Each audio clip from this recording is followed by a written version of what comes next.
Almost 2 years ang nakalipas noong makagraduate ako ng 4th year sa high school at magkaroon ako ng trabaho. Nakatulong ako sa aking magulang at sa aking dalawang kapatid na nag-aaral. Ginusto, pero sa hindi inaasahang pagkakataon ay nakagawa ako ng isang bagay na sisira at gugulo sa kasalukuyang estado ng aming pamumuhay. Noong ako'y magdalang tao mula sa lalaking ni minsan ay hindi nakita at nakilala ng aking mga magulang at kapatid. Napagdaanan ko ang problema ngayon at sa pagdaanan taon dahil sa karamdamang iniinda ni mama ay sumuko at hindi na niya iyon kinaya. Dahilan upang siya'y mamayapa. Naging biyudo si papa at nakita ko kung paano siya nangulila kay mama. At dahil ako ang siyang panganay sa aming tatlo na magkakapatid at nag-iisang babae, ako ang siyang higit na nakaintindi sa nararamdaman ni papa. Dahil danas ko ang mawala ng taong minamahal tulad noong iwan ako ng ama ng aking anak. Dahilan upang ang atensyon na hinahanap ni papa, pag-aalaga at kung ano-ano pa na dapat sana'y magmumula sa namayapang kapareha ay sa akin niya matagpuan. Na naging dahilan upang tuwing kakagat ang dilim at nasa kahimbingan ng tulog ang karamihan, si papa.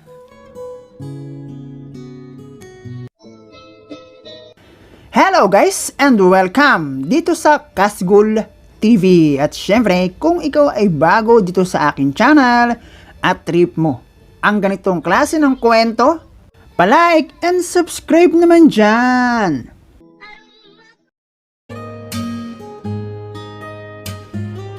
Tawagin mo na lang ako sa pangalang Zandra, 35 years old at eto, isa pa rin akong single mother mula sa aking anak sa pagkadalaga. Nakaisip akong magpadala ng aking kwento, pag-ibig at pakikipagsapalaran sa buhay. Hindi para ipagkalat kung gaano ako karupok, kundi baka sakaling ang aking kwento ay magbigay aral at inspirasyon para sa iba na makakapakinig at makakabasa.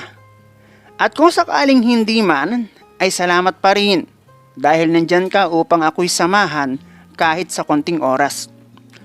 Pagsasaka ang ikinabubuhay ng aming pamilya, pero hindi tulad ng iba na sarili ang lupa, si papa ay nakikigamit lamang ng lupa.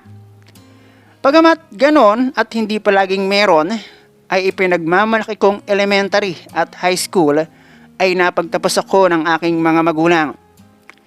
Bagamat medyo may kahirapan ang dinaanan na pag-aaral naming magkakapatid, kapos sa pera at kung ano-ano pa, ay masaya naman kaming nakakaabante sa araw-araw.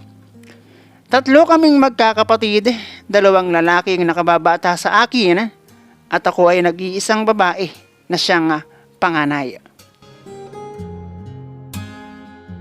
Bata pa lamang kami ng aking mga kapatid ay hindi na bago sa amin ang paglusong ng palayan para tulungan si mama at si papa. Sama-samang kumakain sa lilim ng punong kahoy at nagpapahinga kasabay ng malamig na simoy ng hangin. Hindi uso sa amin ang larong kinamulatan o kinasanayan ng karamihan. Larong ginagamitan ng mga biniling laruan at ayos na sa amin ang magbatuhan ng putik, magtatakbo sa mainit na sikat ng araw at kung minsan sa maputik at matubig na palayan. Na madalas at dahilan upang mapaglitan kami ng aming mga magulang. Isa ang pag-aaral sa madalas sabihin ng aming mga magulang na siyang paraan kung ayaw namin ng sa kanila ay matulad. At dahil kita ko ang hirap na kinakaharap ng aming mga magulang para lang kami mabuhay, pinag-igi ko ang aking pag-aaral. At hindi hadlang ang malayong lakarin, makarating lamang ng eskwelahan at masayang upakan ang bugong sa tanghalian na kung anong ulam namin sa almusal ay siya pa ring laman ng aming bugungan sa tanghalian.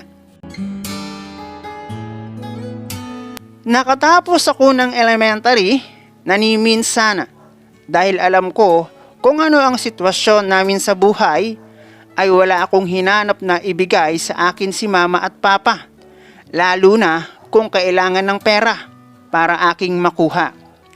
Saka noong panahong iyon naman, bilang bata ay kailangan lang namin ang pera kung sakaling merong babayaran sa school.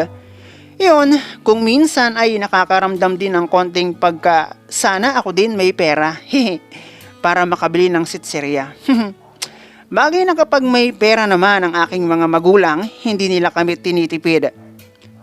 Noong ako'y high school, maliban sa dahan-dahang pag-edad naming magkakapatid at sa patuloy na paglawak ng aming pang-unawa sa bagay-bagay, ay halos walang pinag-iba sa kung ano ang sitwasyon namin. Maliban sa dahil malalaki na kaming magkakapatid, edi mas malaki na ang inaasahan sa amin ng aming mga magulang, lalo na sa bukid. Never akong nagkaroon ng boyfriend noong high school, kahit ang totoo, hindi naman sa pagyayabang, ay may itsurang babae ang inyong sender. Kutis na totoong pang probinsya, pero bulas na pwede mong kahumalingan. Shout out sa lahat ng readers and listeners ng Kasgul TV. Payapa akong nakatapos ng high school. At kahit alam kong ipinangutang lamang ng aking magulang, ang perang kanilang ginastos para ako'y maipaghanda, ay malaki pa rin ang aking naging pasasalamat sa kanila. Noong makatapos ako ng high school, dahil ako naman ay 17 years old lamang, ay nag full time muna ako sa pagtulong sa aking magulang. Hindi na ako umasang mapag-aaral nila ako ng college. Bukod sa alam kong mas magastos, ay mayroon pa akong dalawang kapatid na nag-aaral ng high school. At ayaw ko namang masakripisyo ang kanilang pag-aaral ng dahil lamang sa akin. Naghintay ako ng tamang pagkakataon, nag-ipon ako ng requirements noong mag-18 years old ako, na hindi pa rin pinalampas ng aking magulang. At talagang ipinaghanda pa rin nila ang aking tibu. Hindi man magarbo pero na-enjoy ko ng sobra. Mula sa amin ay hindi kalayuan ang mga factory. 1 hanggang 2 sakay lamang, nandoon ka na. Dati, kahit high school, madali lamang matanggap sa trabaho. Basta kompleto ka ng requirements. Meron pa nga dati mga on the spot.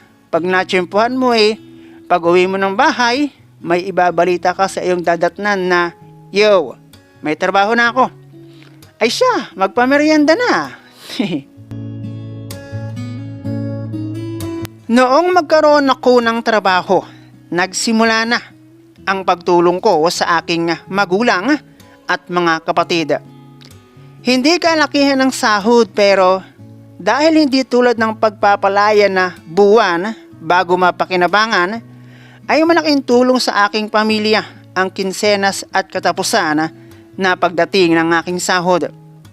Halos gumugol ako ng 2 taon na ang halos lahat ng aking sinasahod ay hindi sarili ko ang aking nagiging priority. Dahil isa ako sa mga panganay na noong magkaroon ng trabaho ay family first. Hindi naman masama, lalo na kung masaya ka sa iyong ginagawa. Kaya lang, kung minsan nakaka-stress din. At sinungaling ako kung minsan ay hindi ko naisip na unahin ang sarili ko. Lalo't nakikita ko ang aking mga katrabaho na magaganda ang cellphone at nakakagimik ng magkakasama. Samantalang ako na kung minsan lakad pa, makatipid lang ng pamasahe. Kung minsan nga, pumasok na rin sa isip ko kung tama pa ba ang ginagawa ko. Medyo nakaluwag-luwag lamang ako noong yung sumunod sa akin makatapos na rin ng high school, magkaroon ng trabaho at 2 na kaming nagsishare sa gastusin sa bahay.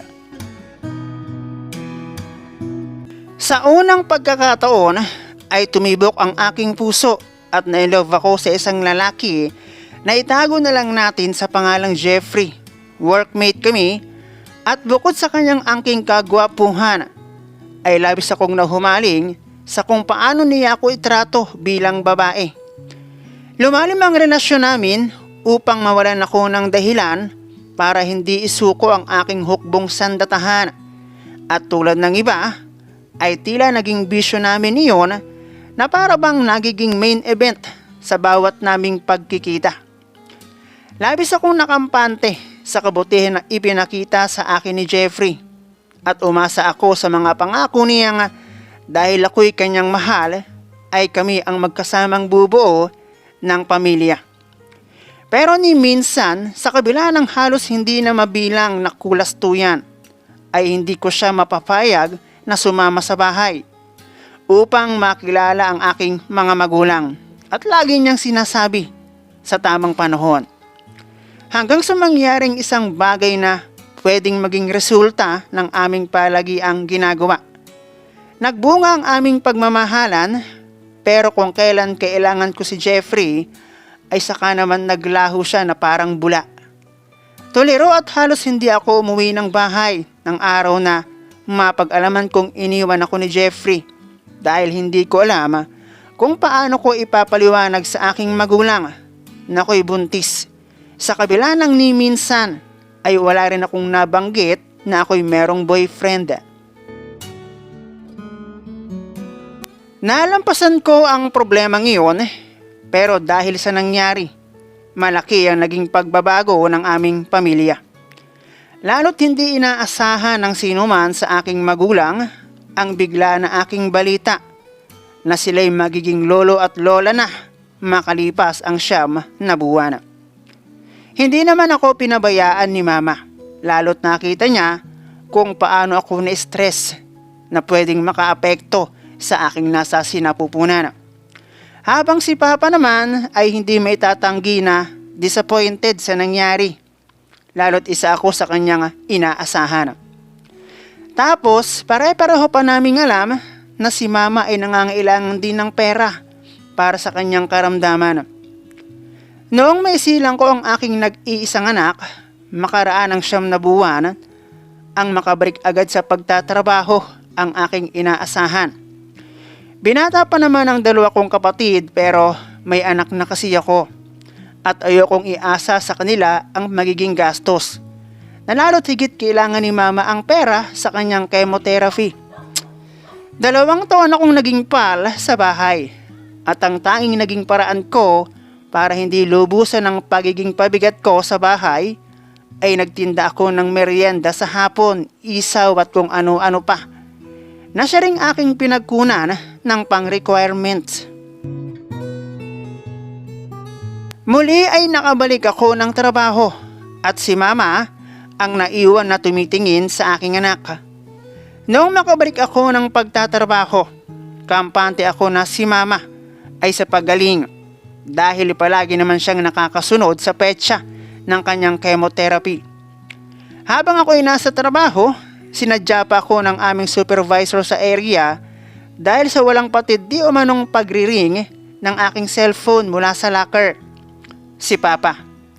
Kinabahan na ako dahil noon lamang naman nangyari ang ganoon. At nung sagutin ko nga, pinauuwi na ako ni Papa dahil si Mama iniwan na kami. Nagluksa ang aming buong pamilya sa pagkawala ni Mama na aming ilaw ng tahanan na walang ibang inisip kundi kaming magkakapatid ay mapabuti. Masakit para sa amin ang pagkawala ni Mama pero kung meron man na higit pang nasaktan, si Papa yon. Na kahit ilang buwan na ang lumipas ay tila wala pa ring gana sa buhay na dahil ang 2 naman sa aking kapatid ay parehong lalaki at mga wala pang karanasan pagdating sa pag-ibig, hindi nila ramdam ang nararamdaman ni Papa bilang nawala ng minamahala na ang tanging nakakaintindi sa kanya ay ako na minsan na ring iniwana. Ako ang siyang naging kaagapay ni Papa. Ako at ang anak ko ang naging kasakasama ni Papa sa bukid na nang dahil doon ay napilitan akong iwan ang aking trabaho para subaybayan ang nag-iisa na naming magulang. Sinuportahan naman ng 2 kong kapatid ang aking mga pangangailangan at sabi ko, siguro naman hindi magtatagal ay babalik din si Papa sa dati.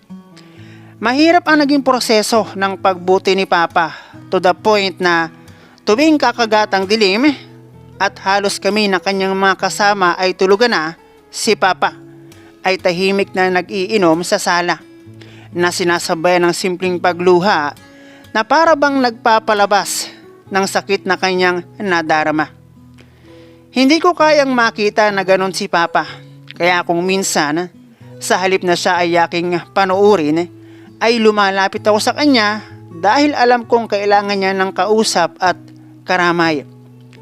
Sa paglaon, ang aking pagsisikap ay nagbunga at ang aking anak na kanyang apo ang kanyang napagtuunan ng pansin. Alam ni Papa kung paano at gaano ako nag-alala sa kanya at sa huli ay nais raw niyang bumawi. Sa mga panahong siya'y lutang at ang isip ay nasa kawalan. Muli akong nagtrabaho at si Papa ay pinatigil na namin ng pagbubukid. 3 naman kaming nasuporta kaya hindi niya kailangan pa ang magtrabaho. Kahit dumating pa ang puntong ang dalawa sa aking kapatid ay mag-asawa, ay inilaan ko na ang aking sarili para kay Papa hanggang sa kanyang huling sandali.